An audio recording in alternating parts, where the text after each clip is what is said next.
When you're a mayor and you want to have a good time, you would take an Uber instead of driving drunk at twice the limit, right?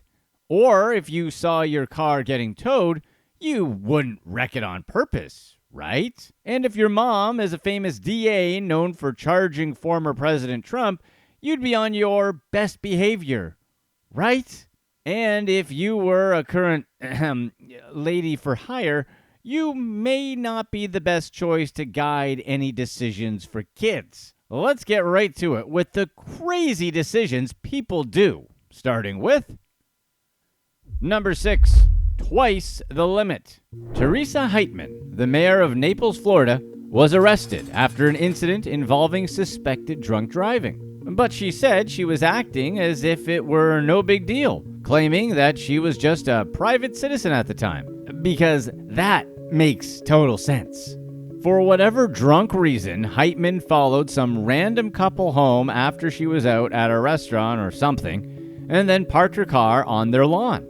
The couple, reasonably freaked out by her behavior, immediately called the police. When officers arrived, Heitmann was identified and asked to perform a sobriety test, which confirmed that she was indeed drunk like a skunk.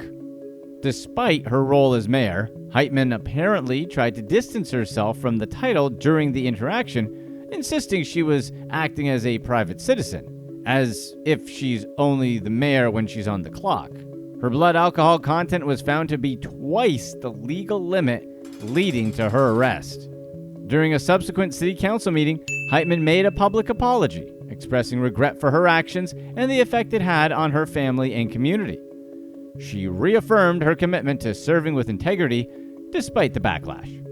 While Heitmann continues to serve, her actions have left many wondering how a politician could make such a reckless decision, especially one who had been in politics since 2008 and mayor for the last 3 years. It goes without saying that driving drunk is an incredibly stupid thing for anyone to do. But when you're a public figure responsible for your city, it's monumentally stupid, since you've got so much to lose. As of the release of this video, Heitmann has pleaded not guilty, waived her arraignment, and continues to serve as mayor while facing her charges. What do you think, though?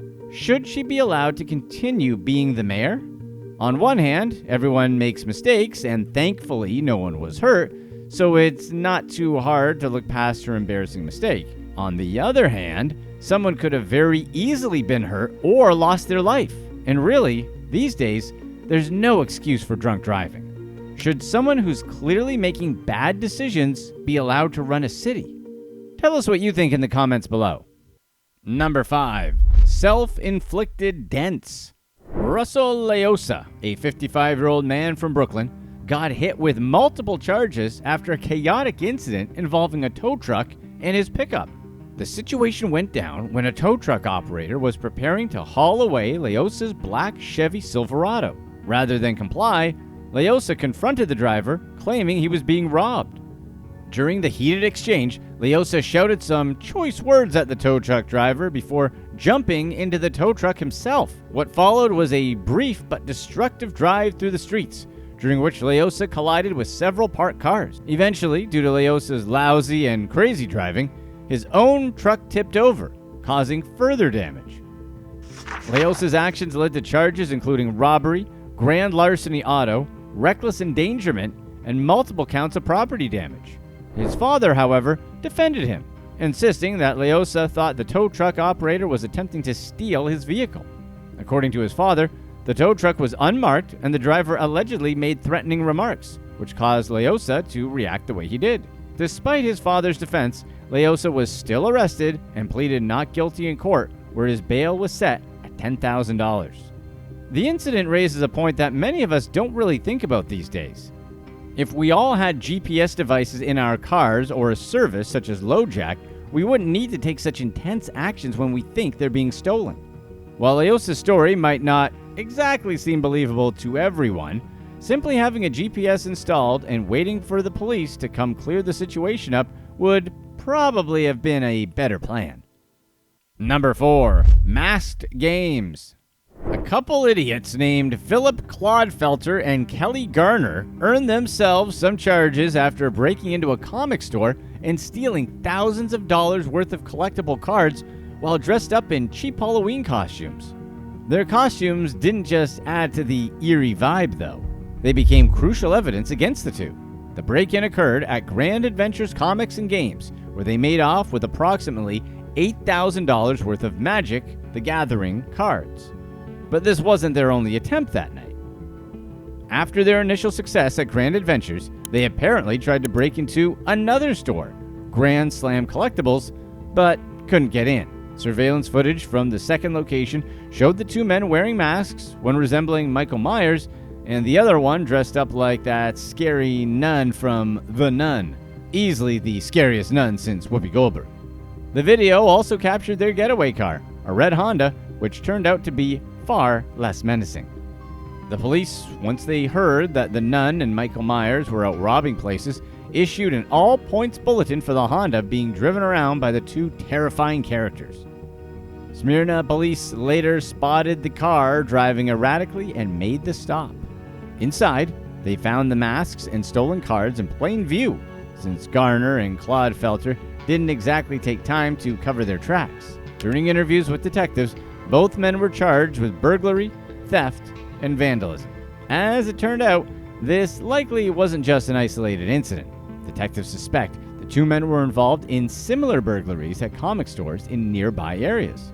As of their arrest, they were being held at the Rutherford County Adult Detention Center, each with a $48,000 bond.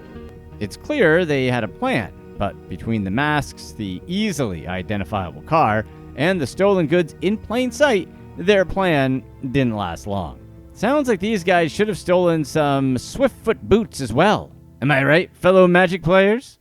Number 3. Pizza Switcheroo.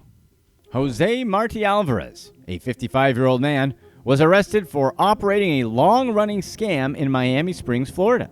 For years, he had been impersonating the well-known Roman's Pizzeria by distributing fake flyers to hotels, tricking tourists into ordering his own undercooked and overpriced pizzas from the impersonated business Roman Cuisine Pizzeria. By doing so, Marti Alvarez tarnished the reputation of the real pizzeria, whose owner, Jesus Roman, had been receiving complaints from customers for food they never served. Roman first became aware of the situation when frustrated customers started calling his restaurant, demanding answers about orders they never received or complaining about poor quality food. Many of these tourists thought they were ordering from his highly rated establishment, but were instead getting subpar meals from Marti Alvarez's operation.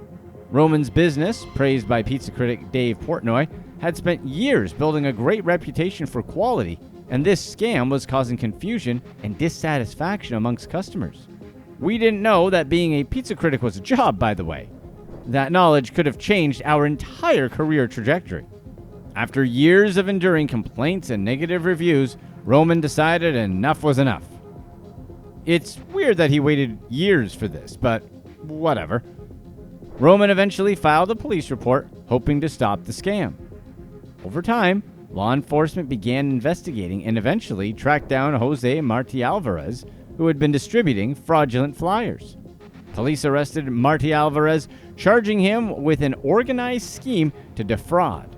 Additionally, during one of his deliveries, he allegedly struck a hotel employee with his car because, of course he did, leading to an additional charge.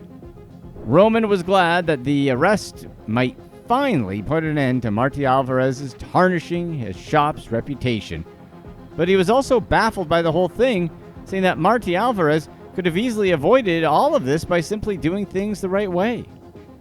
After all, if he was going to scam people with a fake pizza business, the least he could have done was cook the pizza properly. It's not like he was doing rocket surgery or brain science or something. He probably could have gotten away with the scam almost indefinitely, but instead wanted to be greedy and lazy, getting himself caught. Now, if you'll excuse us, we have to go look into a possible career change as a fried chicken critic. Number 2, unknown suspension.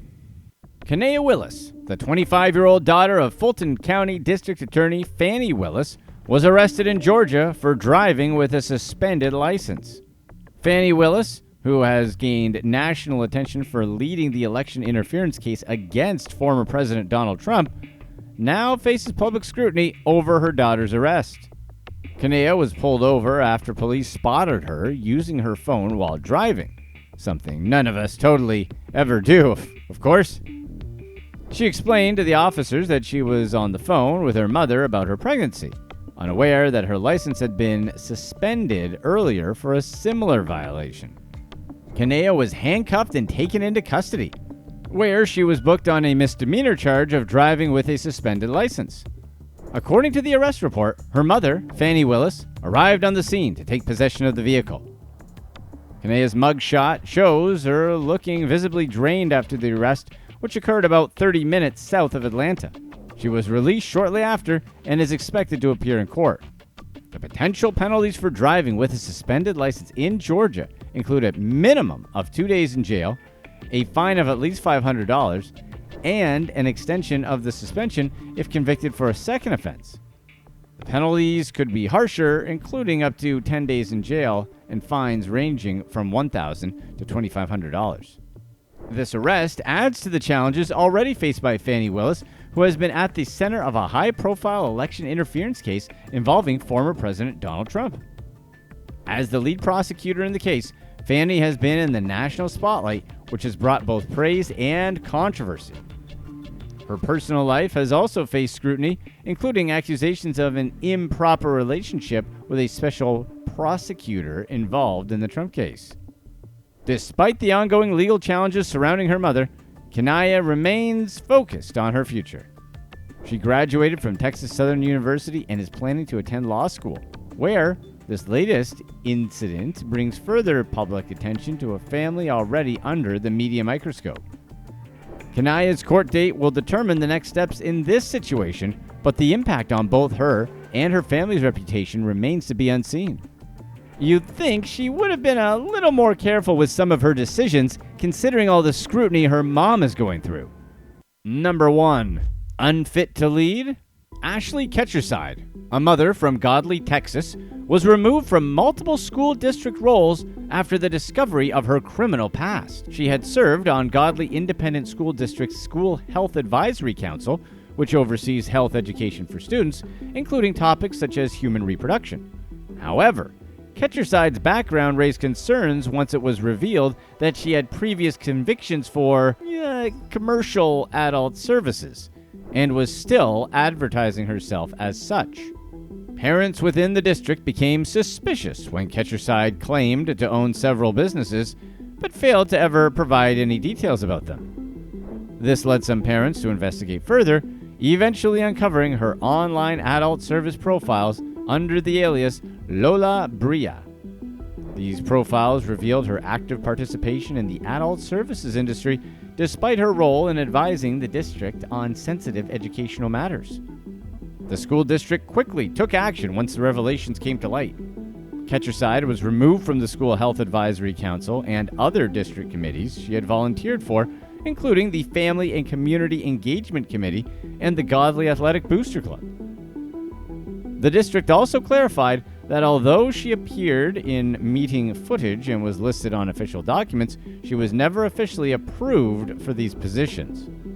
Ketcherside's involvement in the district, despite her past convictions, raised questions about the thoroughness of the background checks conducted by the school. Some parents concerned about the type of client she may have been involved with expressed their discomfort with her influence in the district. While these types of paid companion services are legal in Texas, exchanging more intimate services for money is still a violation of the law. Ketcherside's prior offenses and her continued activity as a paid companion prompted the school district to make immediate changes, and she has since been fully removed.